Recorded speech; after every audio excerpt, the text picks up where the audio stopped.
Hello there guys, welcome back to Younes Talks Football, welcome back to a brand new video. I hope all of you are doing well today. This is the anticipated video I spoke about yesterday. After we beat Ghent 4-2 in the Conference League. I hope I don't get to say that too long. I do want us out of this competition. Just want us to win it and then just not visit it again. But I gave you that review and I told you guys today's video will be about two people in particular. But not just those two strikers, Chelsea too.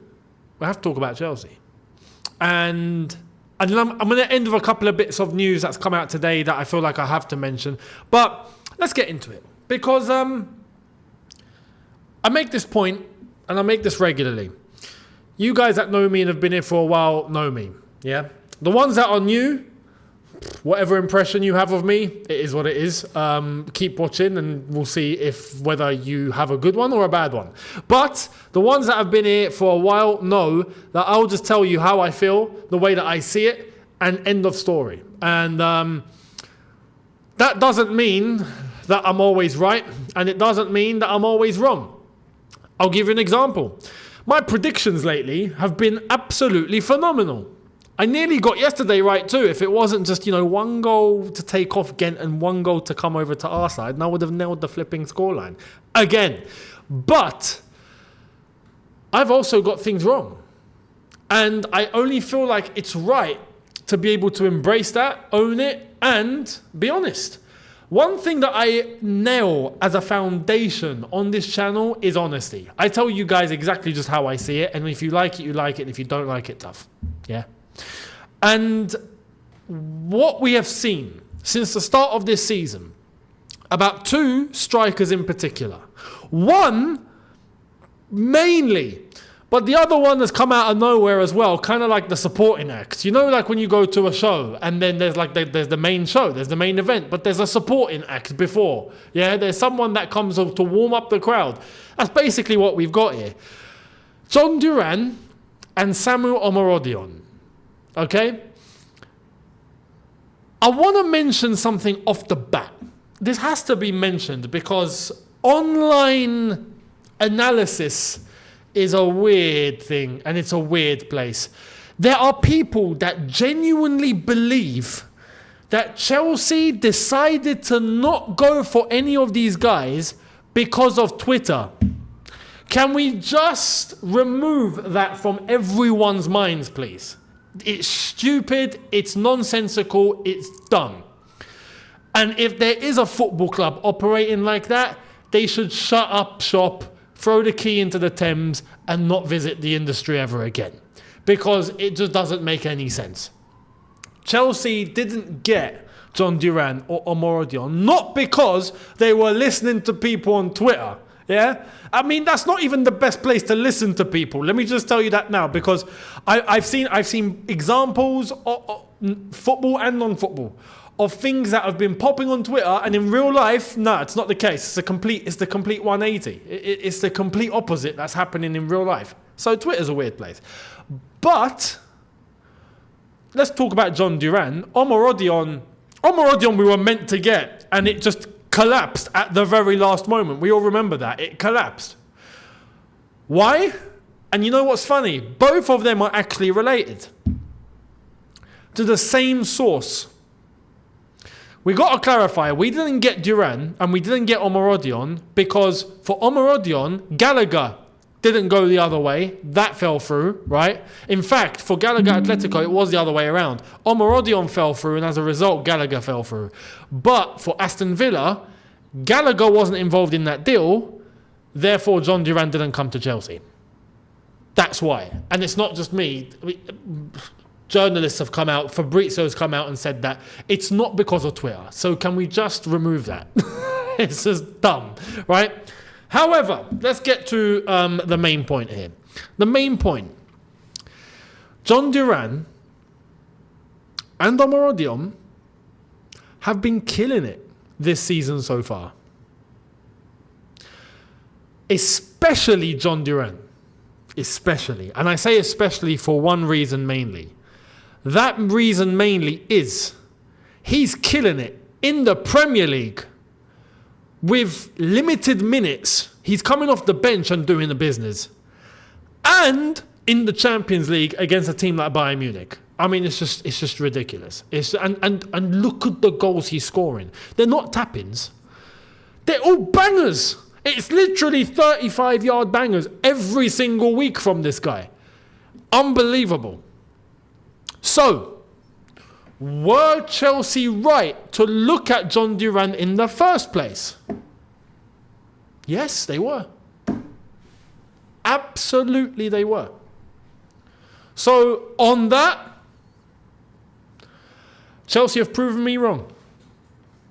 However, to an extent, they've maybe perhaps proven me wrong on Omorodion. I'll get to that one in a bit. But with Jhon Duran, I feel like I've met them halfway there, and I'll tell you why. With Jhon Duran, you can go to my videos and remember this. I said, I don't want Jhon Duran coming in as the main guy. If that's what we're going in for, no. And why? Because I'll be honest, I was worried, young, unproven, coming in to lead the line. We need a top goal scorer to come in and do the business now for that much money. It's just too risky. However, the talent that he has, Chelsea were right to look at him completely. And you see how Aston Villa are using him. He's not leading their line, Ollie Watkins is. But every time Jhon Duran comes off the bench as the next option, he's killing it. I remember saying, look, I'd take Jhon Duran if, and I said this, if we had Osimhen, Jackson, Jhon Duran, no problem. I'll take it. Absolutely. Fantastic. I'll be at peace. I've said that before. So with Jhon Duran, there's a circumstance. For the fact that he's that young, unproven, that much money, and I was scared that he was just coming in to just be the number one guy. That was my concern. However, Jhon Duran has proven that he has got serious things in his locker here. And yes, look, this is where we have to talk real. His fee is going to be much more than 50 million now. So Chelsea can absolutely be right and even look at an opinion like mine and go, we could have got him for 50. Yeah. Now we got to go in for 80. Yeah, true. I can't say anything back to that. I can't. However, I will say something as well. Jhon Duran is killing it at the moment. At the moment. I'll be honest, I think he'll keep going. I think this is going to be a top season for him, right? And I feel like Unai Emery is going to use him in this way for the rest of the season, and that's only going to just allow him to grow without the pressure.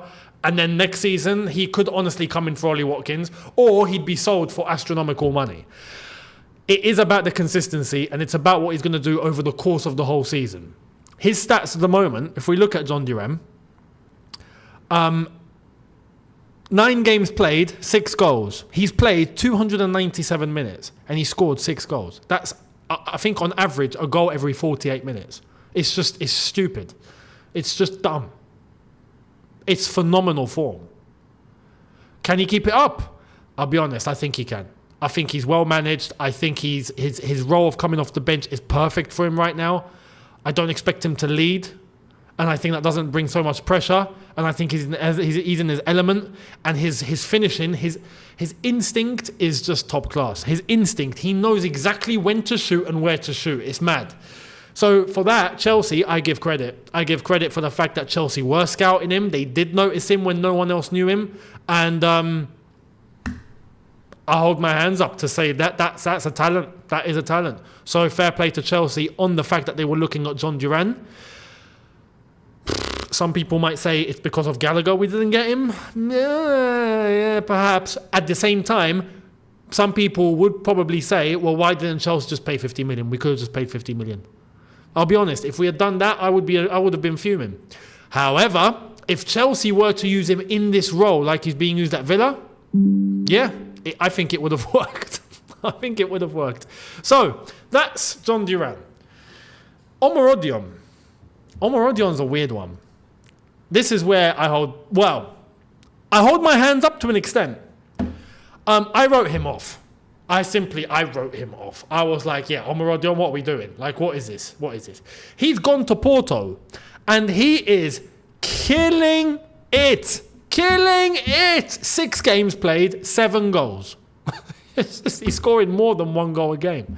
He's played 376 minutes, right? And he's scoring a goal every 54 minutes, basically, in comparison to Jhon Duran. Like I've already told you, with Samuel Omorodion, it's roughly about 54 minutes every goal. Minutes per goal. Since he's gone to Porto, he's exploded.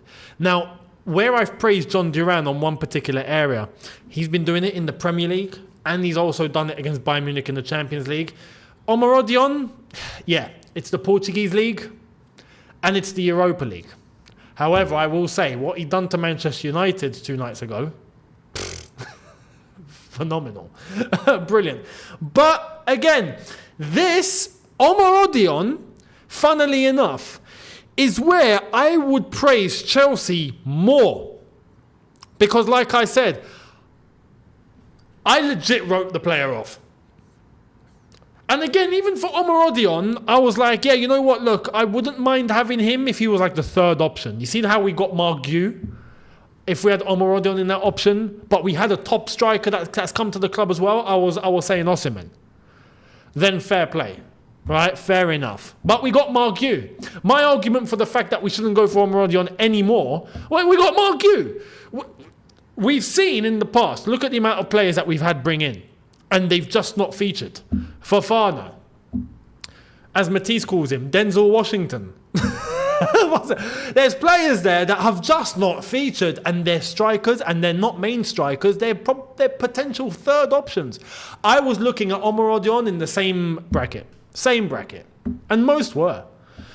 But again, what I will say is, in terms of talent, the fact that he hadn't played a lot of minutes, he hadn't had a legit background. He'd barely played for Atletico Madrid, barely, right? And before that, he was like, what, the 4th tier of Spanish football. Really, really, like, seriously untapped. Chelsea were looking at him. And he's at Porto now, and it's clicked. It's clicked. He does look brilliant. Physical, and he looks like he's everywhere. However, I would give more praise on a performance level to Jhon Duran, because Jhon Duran is doing it again in the Premier League. He's doing it with restricted minutes, coming off the bench and just having the impact that he's having. And he's doing it in the Champions League, and not even for a top club. He's doing it for Aston Villa under Unai Emery. It's just, for me, Jhon Duran is looking more special, but Samuel Omorodion is performing, and he's doing it at the same time. And again, this is where I turn and I look at Chelsea and I think, the scouts know what they're doing. I think they've proven that. What I will say is, it'd be wrong to question the scouts and their ability at Chelsea from this moment going forward. What I will say is, the way that Chelsea conduct their business, I hope isn't going to be like previous years. And that's where I look to the sporting directors, I look to the owners. Now, this has come at a time, and this is a very important point. Very important point. This has come at a time where Chelsea are performing too. We're talking about these strikers playing well. Chelsea are playing well too. Maresca is, like I've said, he's not set a foot wrong. So all of this has come at the same time.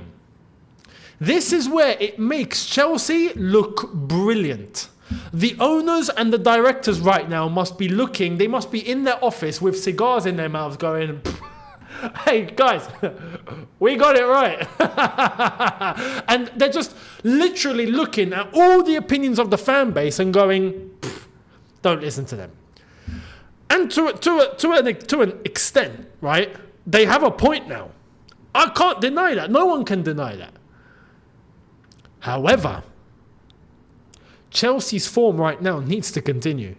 Like I've said, top 4, we do not get rid of 100% of the doubt unless we get top 4. So by come May or before May, if we know top 4's in the bag, for me, it will be a huge turning point, and it would be a massive season, and it would be a big positive and a big plus for me, and a big, honestly, I'd put my hands up and go, everyone at Chelsea, you've done a fantastic job this season. Brilliant. Owners included. Because I have to be fair. I'm not going to try and shy away. No. Call it for what it is. Good or bad. Now, this doesn't, also, I have to make this point, justify saying that the last 2 years, anything that was said about those 2 years was void or nonsensical or needless. Those 2 years were pants. We were in the gutter. That wasn't good enough. It's as simple as that. I'll call it as it is. And I did. Now, what we're seeing right now from Chelsea, it's not a certainty, but what I will say is it's looking good. Can we keep it up? I'd like to think so. And I will say, and this is where I talk about Maresca. Maresca for me is the key here. Maresca so far is looking like a fantastic hire. Yeah. Everything he's doing, everything he says, the way that he is, his words, his mannerisms, his coaching, everything just looks brilliant. I haven't got a bad word to say about the guy. In fact, he was talking about how he wants a more physical number 6 DM in his team now because football's heading in that direction and he feels like he needs one. I'm just like, this guy is just honestly saying everything that I want from this football club. It's just, and he's doing everything that I'd want from this team too. So as that's happening with Maresca, the fans and the confidence has gone up. Things are looking on the up. Unlike Graham Potter, even Pochettino, right? With Graham Potter, we had that stint at the beginning, but it felt delicate, it felt sensitive, it felt very weak. It was like, yeah, we're getting a few results. Remember, AC Milan and all of that, but it was like very brittle. This doesn't feel brittle. Like this, I feel secure. I feel quite secure. This feels good. I feel like there's been a foundation that's been built. So, again, I give the praise out to Maresca, to the team, and I have to be honest, I have to give the praise to upstairs for bringing in a Maresca and looking at a Maresca, whilst again, he was someone, just like Omorodion, that I was like, nah, come on, this is ridiculous. I did. But so far, so good. Keep it up. Like right now, like I've said in past videos, Maresca is pulling at my heartstrings and no one's done that since Tuchel. So keep it up. Keep it up. Simple as that. But what I will say, because of the way that things are going, the transfer strategy, the way we do our business, we don't need to stockpile on any more young kids. Yeah, simple as that. Unless there's gems. Now listen, Estevao has still got to come. Kendry Pires has still got to arrive. These guys have still got to come to the club. And on top of that, we've got players on loan. We've got Santos killing it. We've got I think there's enough, you know? I'm honestly now at a point where it's like, okay, look, if all of these players that we've got are performing, great. Use them, save the money, and only start topping up with quality that can come in and take levels even further in future transfer windows. We don't need to go out and splash the cash if what has been done is now starting to pay off. So that is my only concern, and that is part of the reason why I was looking at a Duran and an Omorodion and going, I just didn't want any more kids. Do you know what I mean? It's like, it's enough. Stop. This is getting stupid. Like now, okay, fair enough. The talent has been shown, right? And it is continuously being shown. And will it continue that way? That's up to them. We'll see. But there is talent there. Let's see how this team's going to perform now. Maresca's got something clicking. So I feel like now is the moment to calm it down, keep it cool in terms of buying players and whatnot. And let's run with it. But like I said, I will offer the praise where it's deserved. And I feel like on this regard, it is completely deserved. As I've said, the scouts clearly know what they're doing. The sporting directors are going to have a lot of confidence from all of this, for sure. Because we've blitzed them. Everyone's blitzed them, you know. And look, I can admire something. And this is where I say, look, if we get top 4, I'll tell you this today. if we get top 4 and we win the Conference League, I will have things to say about the ownership and the sporting directors at the end of the season. I will have things. And I won't say what it is today. But you'll want to hear it. Because respect is gained. We'll see if we get top 4 and if we get the Conference League. But what I will say, so far, so good. Definitely. And these 2 players are killing it. So, let me know what you think down below in relation to those 2 players, Duran and Omorodion. And I want to ask you guys, this is the key question here. Do you think this is going to continue for them throughout the season?